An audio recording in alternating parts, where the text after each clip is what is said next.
आपके संसारिक माता पिता से भी कहीं अधिक वो आपसे प्यार करता है, आपकी केयर करता है। और वो मगर क्यों? क्योंकि मैं नहीं चाहती कि आप शर्मिंदा हो, मगर वचन के द्वारा मैं आपको सिखा रही हूँ। इसलिए नहीं कि आपका अपमान हो, इसलिए नहीं कि आप मेरे बैरी हो, कि आप मेरे इस क्षेत्र के नहीं हो। आपका अपनी इच्छाओं पर कंट्रोल नहीं है। आप सोचते तो हो मैं 1 घंटा 2 घंटा वचन पढ़ूंगा, अब मैं प्रार्थना करूंगा, अब मैं उपवास करूंगा, और आपसे उपवास होते नहीं बनता है। आपको कई बार तो आपको पता भी नहीं चलता, 3 बज जाते हैं, 2 बज गए हैं।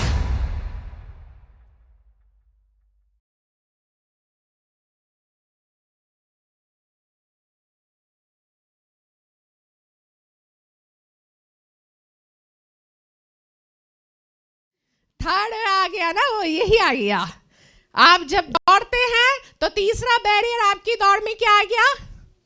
अफेयर, प्यार, लव, दिल है के ये आ गया। और जिससे जब आप जिस एज में हो, आप भले ही बोलो ना बोलो, मगर सर्वे के हिसाब से मैं बोल सकती हूँ यहां पर ऐसे होंगे जो 90% ऐसे होंगे, 98% ऐसे होंगे जिनका कहीं ना कहीं किसी न किसी के साथ कोई ना कोई दोस्ती होगी, आपका लगाव होगा, जिसे आप प्यार बोलते हो।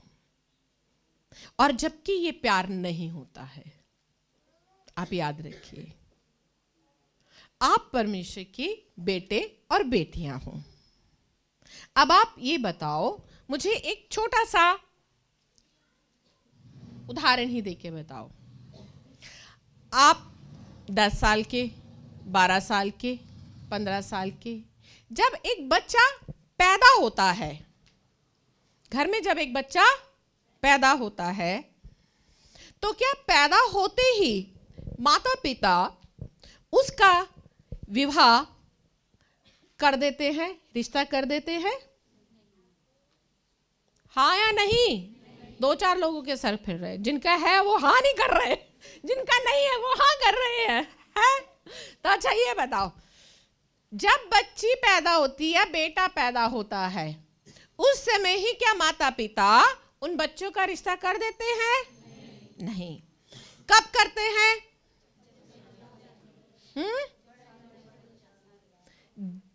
बड़े हो जाते हैं, सियाने हो जाते हैं। एक शब्द है सियाने होना। बड़े तो देखो कई बार बड़े होने के बाद भी ना लोग सियाने नहीं होते हैं, फिर रहे होते हैं अभी भी दोस्ती में, लापरवाही में, काम धंधा नहीं देखना, घर बार नहीं देखना। तो घर वाले किस बात का इंतजार करते हैं? ये सियाने तो हो जाए तभी तो ब्याह करे इनका, है ना? है या नहीं? ठीक ऐसे ही आप प्रभु में हो, आप अभी मसीह में बालक हो, आप अभी मसीह में सियाने नहीं हो। अभी परमेश्वर का काम है आपको सियाना करना, आपको मैच्योर करना, कि आप मसीह में सियाने हो जाओ। तब परमेश्वर आपके लिए एक उपयुक्त लड़का, एक उपयुक्त लड़की लेकर आएगा, जो मसीह में होगी, जो मसीह में होगा। मगर अक्सर जवान बच्चे क्या करते हैं, जैसे ही चर्च में कदम रखते हैं, ये पैर रखा, ये मेरा, है ना? पहली नजर, क्या कहते हैं, पहली नजर का प्यार हो जाता है, पहली नजर में ही। अरे भाई, अभी तो आप मसीह में आए हो, अभी तो आप पैदा भी नहीं हुए हो सही तरीके से, अभी आपने मसीह को जाना भी नहीं है, अभी तो आपको बढ़ना है, मैच्योर होना है, समझदार होना है। और जब आप मसीह में समझदार होगे, जब आप समझदार बन जाओगे, जब आप सियाने हो जाओगे, तब परमेश्वर आपके लिए, परमेश्वर तब लाएगा, उससे पहले परमेश्वर नहीं लाता। माता पिता कब लेकर सोचते अपने बच्चे के लिए? मगर रिश्ते सोचने लग जाते हैं जब पैदा होते हो, है ना। लड़की आ गई है, अभी से जोड़ने लग जाओ।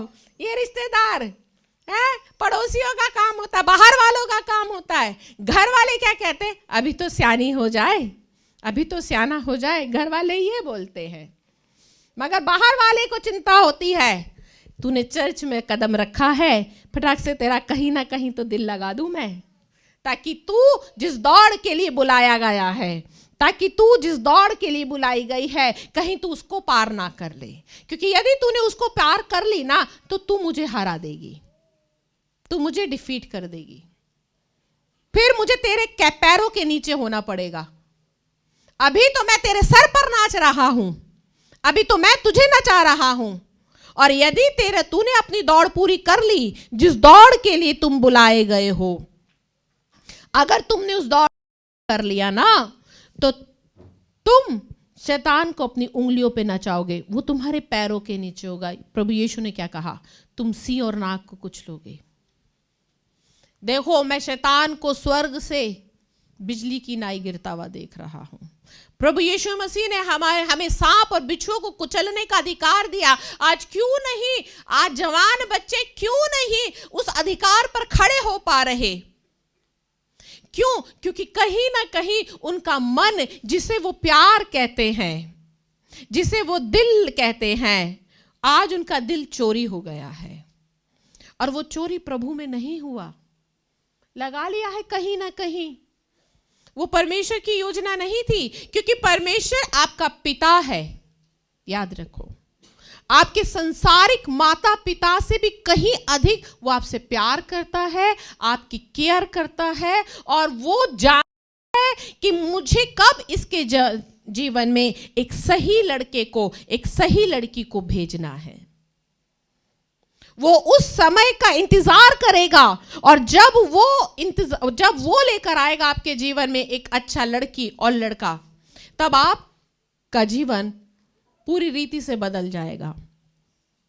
मगर चूंकि ये परमेश्वर की योजना नहीं होती है, जो समय से पहले ही आपके जीवन में आ जाते हैं। आज कितने ही पता है आप लोगों के, आप ये मत सोचना कि मुझे पता नहीं, आपके प्रचारक को भी सब कुछ पता होता है। आपका कहां क्या चल रहा है, हर एक प्रचारक को पता होता है। क्योंकि जिस एज से आप निकले हो, उसी एज से निकलकर हम आए हैं। जिस एज में आज आप हो, उस एज में एक समय पर हम भी थे, और उस एज की सोच क्या होती है हमें भी पता है। आपको यह लगता है मेरे प्रचारक को कुछ नहीं पता है, मैं उससे छुपा लूंगी, मैं उसे बताऊंगा नहीं। मगर आपके प्रचारक को सब कुछ पता होता है। और ये जो काम है ना, शैतान का है। वो आपको भरमा रहा है। आप किडनैप हो गए हो, आप ही को नहीं पता है कि आपका किडनैप हो गया है, और आप अभी तक सोच रहे हो मैं तो प्रभु में हूं। अरे नहीं, आपकी आधी से ज्यादा प्रार्थनाएं तो अब उसके लिए होती होगी, प्रभु चर्च जा रही हूं, काश वो आ जाए। होती है या नहीं? हाँ नहीं करेंगे यहां पर, हैं? जब कपड़े भी पहनते होंगे तो कोशिश करें मैचिंग का हो जाए। हाँ, अरे यही तो प्रार्थनाएं होती हैं इस एज में। कपड़े भी पहनते हैं तो मैचिंग के, और जरा सा भी मैच, एक कलर भी, हल्की सी एक बिंदु भी मिल जाए तो बड़े दिल को सुकून मिलता है। उस समय मैचिंग हो रही है ना, ये सुकून मिलता है। और ये ना परमेश्वर की ओर से नहीं होता है, याद रख लेना। आपकी आज आधी से ज्यादा प्रार्थना, अगर आप प्रार्थना भी कर रहे हो ना, अपने अभिषेक के लिए नहीं कर रहे हो, अपने परिवार के लिए नहीं कर रहे हो। आप शैतान को कैसे हराओगे जब आप खुद ही उसके हाथों की कठपुतली बन चुके हो? आप किस लिए बुलाए गए हो? शैतान को हराने के लिए, उसकी योजना को हराने के लिए। मगर आप खुद ही उसकी कठपुतली बने हुए, वो खुद आपको चला रहा है, और जो आपका स्वामी बन गया है, अब आप उसको कैसे हरा सकते हो अपने जीवन से? आप कभी नहीं हरा पाओगे। उसको को हराने के लिए पहले आपको उसकी योजनाओं को हराना पड़ेगा। आपको उससे फाइट करना है कि मुझे अपने जीवन में किसी भी लड़के का, लड़की का मन और ध्यान अपने मन से निकाल देना है। क्यों? क्योंकि ये एक ऐसा पाप है, ये एक ऐसा फल है जिसे अदन की वाटिका में खिलाया गया था। आपको नहीं पता, ये अलग विषय है। ये एक ऐसा फल है और आज भी सबसे ज्यादा इन्हीं चीजों में, इसीलिए प्रभु ने कहा था कि व्यभिचार में पुरुष के लिए उत्तम है, कि व्यभिचार से भला है कि वो ब्याह करे, शादी कर ले। परमेश्वर ने शादी को आशीष दी है, अफेयर को आशीष नहीं दी है। इसलिए कभी भी अपनी प्रार्थनाओं में अपने अफेयर के लिए आशीष मत मांगना। प्रभु यदि ये अफेयर आपकी ओर से, ये रिश्ता, तो इसे आशीष दो। उस पे प्रभु की आशीष नहीं होती। प्रभु ने तो ब्याह को आशीष दी है। आप किसी भी लड़के लड़की से चैटिंग कर रहे हो, उससे मिल रहे हो, उस पे कभी भी आशीष मत मांगना, क्योंकि आपकी ये प्रार्थनाएं जो है ना, ये परमेश्वर की ओर से नहीं होती है। आज आपने उस अभिषेक को छोड़ दिया है, अपने परिवार को लाना है, ये छोड़ दिया है। आज आपको शैतान से लड़ना है, आप ये छोड़ चुके हो, भूल चुके हो। आज आपका मन तो उसने कहां लगा दिया है? कहां लगा दिया है? किसी ना किसी के साथ लगा दिया है, और आप उसे प्यार का नाम देते हो, अफेक्शन का नाम देते हो। ये बैरियर है। आज आपकी दौड़ रुक रही है। यिर्मयाह नबी की किताब में क्या बोला गया है? पहला अध्याय और उसका 5 में, गर्भ में रचने से पहले ही मैंने तुझ पर चित्त लगाया, और उत्पन्न होने से पहले ही मैंने तेरा अभिषेक किया। मैंने तुझे जातियों का भविष्यवक्ता ठहराया। हालेलुया। ये वचन आप सभी के लिए है। प्रभु ने गर्भ में रचने से पहले ही आप पर अपना चित्त लगा लिया है, आप पर अपना मन लगा लिया, और आपको अभिषेक किया, आपको एक बुलाहट दी है। जब एक स्त्री गर्भवती होती है, उसके गर्भ में ही परमेश्वर अपनी आत्मा में मन लगा लेते हैं कि ये भविष्यवक्ता बनेगा, ये एक सेवक बनेगा। परंतु क्या होता है जब वो गर्भ से बाहर इस संसार में प्रवेश करता है? दुष्ट उस पर अपनी योजनाएं लेकर आता है। आज इसीलिए आज कितने ही बच्चे, आज वो जमाना क्यों नहीं रहा कि आज साधु सुंदर सिंह जैसे बच्चे क्यों नहीं खड़े हो रहे? क्यों Benny Hinn, Kathryn Kuhlman, John Osteen, Kenneth Hagin, ऐसे लड़के लड़कियां क्यों नहीं बन रहे? क्योंकि आज आपका मन हर लिया गया है, चोरी कर लिया गया है आपको, और आपको ही नहीं पता है, आप किडनैप हो चुके हो। आज जरूरी है कि आपको इस जाल को तोड़ना है। आप भविष्यवक्ता होने के लिए बुलाए गए हो, आप एक प्रचारक, एक पास्टर होने के लिए बुलाए गए हो। मगर आप सोचो, क्या आप इस जीवन को जीकर आप एक भविष्यवक्ता बन सकते हो? भविष्यवक्ता की बुलाहट में खड़ा हो सकते हो? क्या आप एक सेवक, एक पास्टर बन सकते हो? नहीं बन सकते, कभी नहीं बन सकते। परमेश्वर कभी भी ऐसे लोगों को नहीं चुनता। परमेश्वर ने आपको ऑलरेडी चुना हुआ है, परंतु चूंकि आज आप डिस्ट्रैक्ट हो रहे हो, आप उस बैरियर में ही लुढ़क कर रह गए हो। वो जो बैरियर लगाया था ना, आज सोचो आपकी दौड़ में कितनी रुकावटें डाली गई हैं आपकी दौड़ में, और आपको इन सब दौड़ों को पार कर कर आपको जीतना है, आपको विजय पाना है। आपको ये समझ आया मैं क्या कह रही हूं? अब आप क्या करोगे? कुछ करोगे?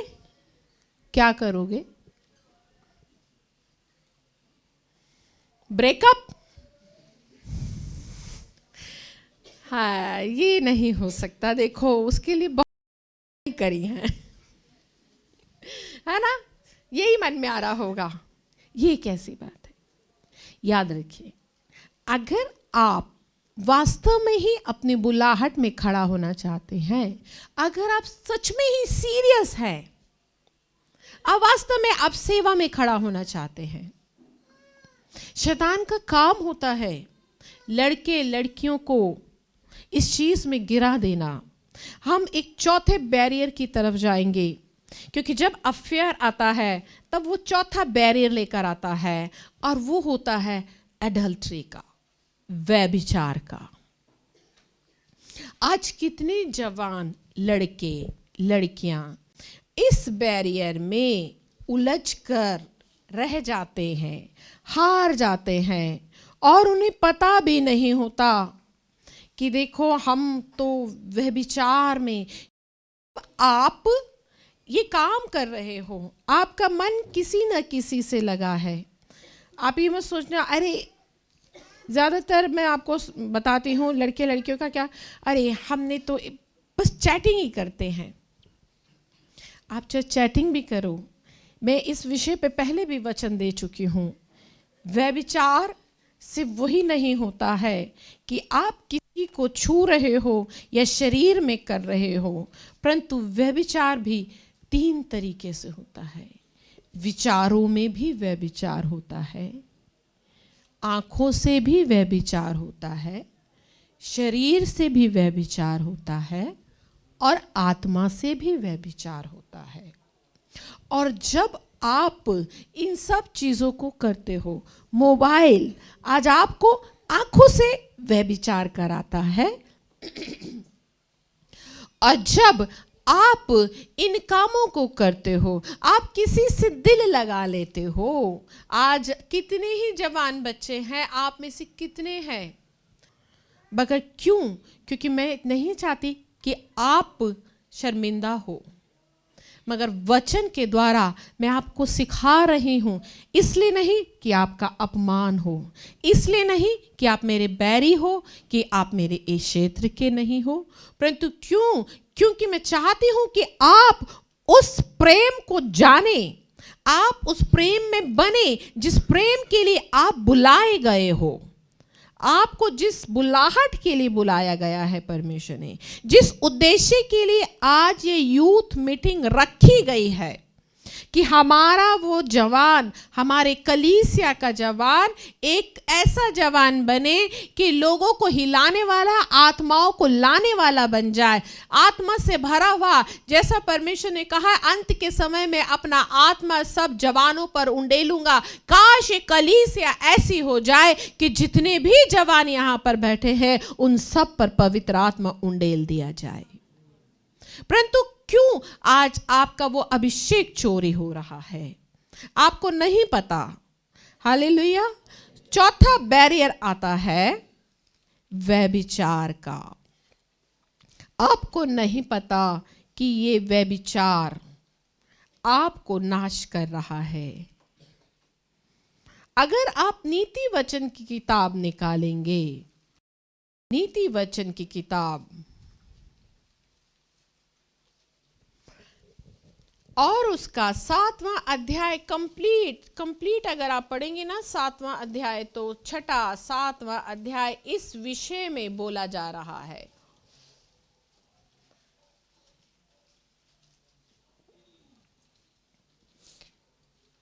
आज कितने लोग फोन चलाते हैं, इंस्टाग्राम है, फेसबुक है, यूट्यूब पे उल्टे सीधे वीडियोस देखते हैं, पॉर्न मूवीज देखते हैं, गंदे वीडियोस देखते हैं।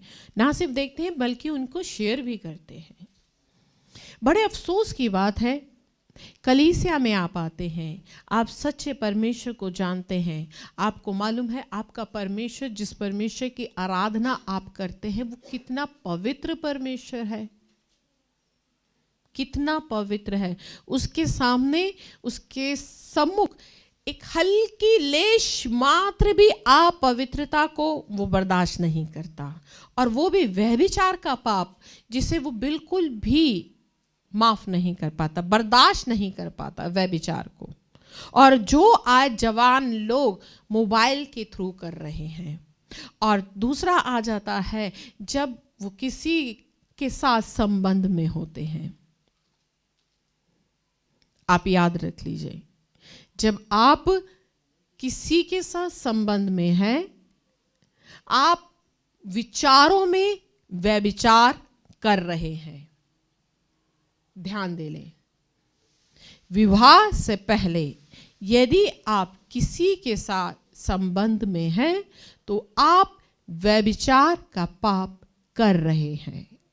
परमेश्वर ने विवाह को आशीष दी है, और यदि आप इस व्यभिचार में रहते हैं, आप विचारों में, आप नज़र में कर रहे हैं और आप शरीर में कर रहे हैं। कितने जवान बच्चे हैं जो शरीर में भी, चर्च में आते हुए भी आज गंदी गलत बातों में पड़े हुए हैं।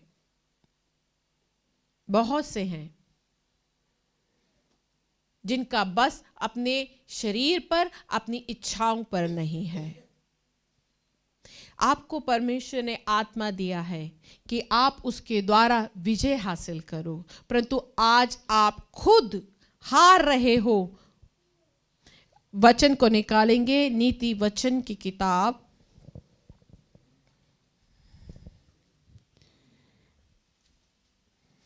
और 7 अध्याय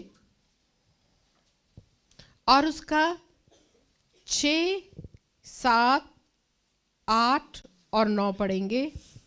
मैंने एक दिन अपने घर की खिड़की से अर्थात अपने झरोखे से झांका, तब मैंने भोले लोगों में से एक निर्बुद्धि जवान को देखा। वह उस स्त्री के घर के कोने के पास की सड़क पर चला जाता था और उसके घर का मार्ग लिया। उस समय दिन ढल गया और संध्या काल आ गया था, वरन रात का घोर अंधकार छा गया था। हाँ, आगे। और देखो, उससे एक स्त्री मिली जिसका भेष वैश्या का सा था, और वह बड़ी धूर्त थी। वह शांति रहित और चंचल थी और अपने घर में ना ठहरती थी। कभी वह सड़क में, कभी चौक में पाई जाती थी, और एक एक कोने पर वह बाट जोती थी। तब उसने उस जवान को पकड़कर चूमा और निर्लज्जता की चेष्टा करके उससे कहा, मुझे मेल बलि चढ़ाने दे, और मैंने अपनी मन्नतें आज ही पूरी की हैं। इस प्रकार मैं तुझसे भेंट करने को निकली। हाँ जी, और मैं तेरे दर्शन की खोजी थी और अभी पाया है। मैंने अपने पलंग के बिछोने पर मिस्र के बेलबूटे वाले कपड़े बिछाए हैं। मैंने अपने बिछोने पर गंधरस, अगर और दालचीनी छिड़की है। इसीलिए अब चल कि हम प्रेम से भोर तक जी बहलाते रहे। बस प्रेम से भोर तक जी बहलाते रहे। आप में से कितने ऐसे बच्चे हैं जो लेट नाइट मोबाइल चलाते हैं? लेट नाइट, रात को भी मोबाइल चलाते हैं, उनका मोबाइल बंद नहीं होता। ये वही है, ये स्त्री है। वचन क्या कह रहा है कि मैंने जब दिन ढल गया, मैंने अपनी घर की खिड़की में से अर्थात अपने झरोखे से झांका, तब भोले लोगों में से एक निर्बुद्धि जवान को देखा। जवान कैसा है? निर्बुद्धि, मतलब उसमें बुद्धि नहीं। और जिसमें बुद्धि नहीं, इट मीन्स परमेश्वर का भय मानना बुद्धि का मूल है, आरंभ है। यानी इस जवान के अंदर परमेश्वर का भय नहीं है। और इससे एक स्त्री मिली है जिसका जो भेष है वो वैश्या के समान है, वो चंचल है। और वो इस जवान को लेकर जाती है और वो कहती है कि चल हम अपने बिस्तर पर चलेंगे, प्रेम से जी बहलाएंगे, क्योंकि मेरा पति घर पर नहीं है। वो स्त्री इस जवान के साथ, वचन बताता है, निर्लज्जता की चेष्टा कर रही है, गलत काम करने की कोशिश कर रही है। और ये जवान व्यक्ति जिसके अंदर परमेश्वर का भय नहीं है। आज कितने ऐसे जवान बच्चे हैं जो जब रात को बैठते हैं वो फोन चलाते हैं, और वो निर्बुद्धि हैं जिनके अंदर ये भय नहीं है, जिनके अंदर वो भय नहीं है कि अब हम रात को फोन चला रहे हैं, रात को आप फोन चलाते चलाते चलाते चलाते आपको कब लेट नाइट हो जाती है, कब आप सो जाते हो, आपको कई बार तो आपको पता भी नहीं चलता, 3 बज जाते हैं, 2 बज गए हैं, अरे हम फोन चला रहे थे। और आप फोन के द्वारा, आप यहां पर लिखा है, निर्लज्जा की चेष्टा कर रही है वो आपके साथ में, वो आपको पाप में गिराने की कोशिश कर रही है और आप उसके साथ पाप में गिर रहे हो। आप मोबाइल में मूवीज देखते हो, वीडियोस देखते हो, इंस्टाग्राम चलाते हो, ये है वो स्त्री। और आपको पता है, और बाद में वचन में क्या लिखा है, ये व्यभिचार का जो अंत होता है वो अच्छा नहीं है। बाद में क्या लिखा है, और अब मैं इसलिए नहीं 23 में पढ़ो। अंत में उस जवान का कलेजा तीर से बेधा जाएगा, वह उस चिड़िया के समान है जो फंदे की ओर वेग से उड़े और ना जानती हो कि उसमें मेरे प्राण जाएंगे। हाँ, अंत में उस जवान का कलेजा तीर से भेदा जाएगा। वो जवान जिसने अपने आप को आज गलत रिलेशनशिप में फंसा रखा है, गलत वीडियोस में डाल रखा है, गलत बातों में चला रखा है, मोबाइल्स चलाते हैं, और भी आज संसार की कितनी ही गलत बातें हैं, मुझे इतनी गिनती में भी नहीं आ रही हैं, जिन चीजों में आज जवान फंसे हैं। वचन कह रहा है, अंत में उस जवान का कलेजा तीर से भेदा जाएगा, तीर से भेदा जाएगा। सोचो, ये वही जवान है जिसे वचन बता रहा है कि उत्पत्ति के समय से ही मैंने चुन लिया है। भले ही प्रभु ने आपको चुन लिया हो, भले ही परमेश्वर ने आपको भविष्यवक्ता होने के लिए बुलाया है, मगर चूंकि आप किसी और के चलाए चल रहे हो, आप अपनी उन बातों पर काबू नहीं पा रहे हो, आप अपनी इच्छाओं पर काबू नहीं पा रहे हो, आप पाप के चलाए चल रहे हो, आप उन आदतों के चलाए चल रहे हो। सॉरी, पहला कुरिन्थियों नहीं, रोमियो। सो उसका करने वाला मैं नहीं। 7वां अध्याय और उसका 15, जो मैं करता हूं उसको मैं नहीं जानता।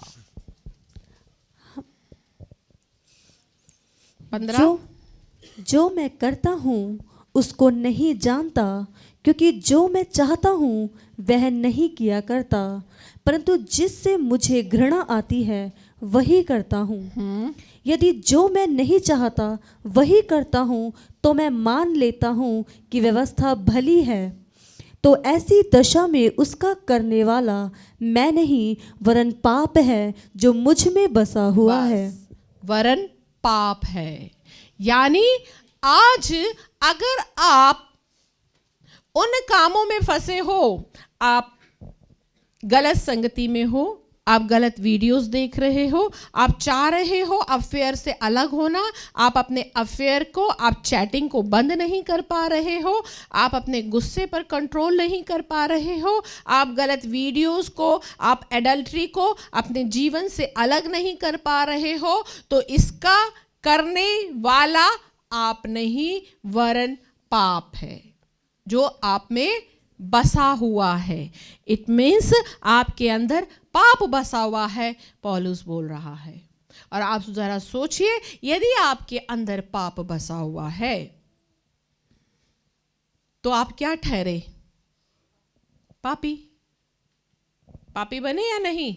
अगर आपके अंदर पाप बसा है, अगर ये बातें आज भी आपके अंदर विद्यमान हैं, आप बहुत ही जल्दी क्रोध में आ जाते हो, बहुत जल्दी आपको गुस्सा आ जाता है, बहुत जल्दी आप पाप में गिर जाते हो, आपका अपनी इच्छाओं पर कंट्रोल नहीं है। आप सोचते तो हो मैं 1 घंटा 2 घंटा वचन पढ़ूंगा, अब मैं प्रार्थना करूंगा, अब मैं उपवास करूंगा, और आपसे उपवास होते नहीं बनता है। आपका उपवास में क्यों नहीं होता? आप उपवास रखकर चलते हो, आपका उपवास टूट जाता है। आपसे उपवास ही नहीं होते बनता। आप प्रार्थना करने की कोशिश करते हो, आपसे प्रार्थना ही नहीं हो रही है। आप वचन पढ़ने की कोशिश कर रहे हो, वचन नहीं पढ़ा जा रहा है। आप ऐसे दोस्तों से दूर रहने की कोशिश कर रहे हो, गलत संगति से मैं दूर रहूंगा, मगर बार बार आपको वही लोग, वही बातें आकर्षित करती हैं जो पाप है। तो इसका मतलब गंदगी ही गंदगी की अट्रैक्ट होती है या नहीं? आप गंदगी की तरफ अट्रैक्ट क्यों हो रहे हो? क्योंकि आपके अंदर गंदगी बसी है, और आपके अंदर अगर गंदगी बसी है तो आप पापी हो। आप कैसे उस बुलाहट में खड़े हो पाओगे जिस बुलाहट के लिए आप बुलाए गए हो, जिस अभिषेक के लिए आप बुलाए गए हो? आप अपने घर से चलते हो चर्च आने के लिए, मगर आप चर्च ना आकर आप कहीं और चले जाते हो। ये क्या है? आप क्या परमेश्वर की सेवा के लिए खड़े हो पाओगे? आप परमेश्वर की सेवा तो क्या, आप संसारिक रीति से भी संपन्न नहीं बन पाओगे। आप उस अपने संसारिक गोल को भी नहीं पा पाओगे जो आपको करना है। आप एक अच्छी एजुकेशन पाना चाहते हो, आप एक एजुकेशन नहीं पा पाओगे। आप एक अच्छी जॉब नहीं पा पाओगे, क्योंकि याद रखना, शैतान जब आपके जीवन में एंटर करता है तो वो सिर्फ आपके एक हिस्से पर एंटर नहीं करता, वो पूरे एंटायर आप पर पूरा अधिकार करता है। अगर उसकी एंट्री आपके जीवन में हो गई कि उसने आपको पाप में गिरा दिया है, अगर उसने आपको रील गलत वीडियोस देखने में गिरा दिया है ना, तो निश्चित जानो थोड़े ही दिनों में आप किसी के साथ पाप में पाए जाओगे। आप थोड़ा दूर नहीं है कि आप नशे में भी पाए जाओगे। वो धीरे धीरे वो आपकी पूरी आपकी लाइफ को कंट्रोल करने लग जाता है। वो फिर आपके प्रोफेशनल लाइफ पर भी, आपके काम धंधों पर भी असर डालेगा, आपके रोजगार पर भी असर डालेगा, वो आपकी पढ़ाई पर भी असर डालेगा। वो आपको एग्जाम क्लियर नहीं करने देगा। आप बहुत अच्छा तैयार करके जाओगे पढ़ने के लिए, मगर वो आप उतने अच्छे नंबर नहीं ला पाओगे, अच्छा स्कोर नहीं कर पाओगे। आप जॉब के लिए जाओगे, आप जॉब में भी एक अच्छी जॉब नहीं पा पाओगे, आपसे पहले ही कोई और अपॉइंट हो जाएगा, क्योंकि आपने किसी और को अधिकार दे दिया है कि वो मुझ पर राज करे। अब वो आप पर राज कर रहा है और वो आपको अपने चलाए चला रहा है। आप याद रख लेना, इन कामों को करते हुए आप कभी भी शैतान पर विजय नहीं पा पाओगे। आप किस लिए बुलाए गए हो? शैतान पर विजय पाने के लिए। सो आपको शैतान पर विजय पाने के लिए क्या करना पड़ेगा? आपको उसका दास बनना है या उसको अपना दास बनाना है? क्या करोगे? उसको अपना दास, जो आपके सर पे बैठा है, उसे उतार के अपने पैरों के नीचे करना है। यानी उन सब बातों से आपको खुद आजाद होना पड़ेगा, तभी आप उसको हरा पाओगे। हालेलुया। आइए हम लोग प्रार्थना करें। स्वर्गीय प्यारे परमेश्वर, प्यारे प्रभु जी, हम बहुत ही धन्यवाद के साथ राजा आपके पवित्र चरणों के पास में आते हैं।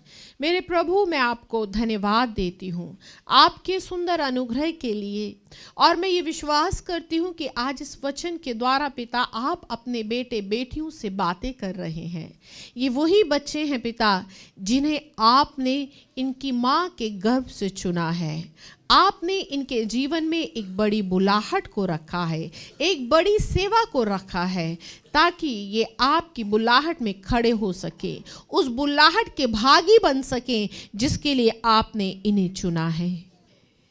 मेरे प्रभु, आपने इन्हें चुना है कि अंत के समय की बड़ी बेदारी के ये भागी हो सके। आज दुष्ट ने इनके जीवन को बदल के रख दिया है। हे मेरे राजा, मेरे स्वामी, होने दीजिए आज इस वचन के द्वारा आप अपने बेटे बेटियों से बातें करें, इनके मन से बातें करें, इनके विचार से बातें करें, इन्हें व्यक्तिगत रीति से स्पर्श कर दीजिए पिता, और इन्हें उस दुष्ट की तमाम युक्तियों से, सारी चालों से आज़ाद कर दें। आज के वचन पिता इनके जीवन में वास्तव में ही आशीष और छुटकारा लाने का कारण बन जाए, ऐसी दया और कृपा करें। मेरे प्यारे प्रभु, हम आपके पवित्र सामर्थी नाम को आदर महिमा सम्मान देते हैं, अपने उद्धारकर्ता मसीह यीशु के नाम में मांगते हैं, आमीन। फिर आमीन।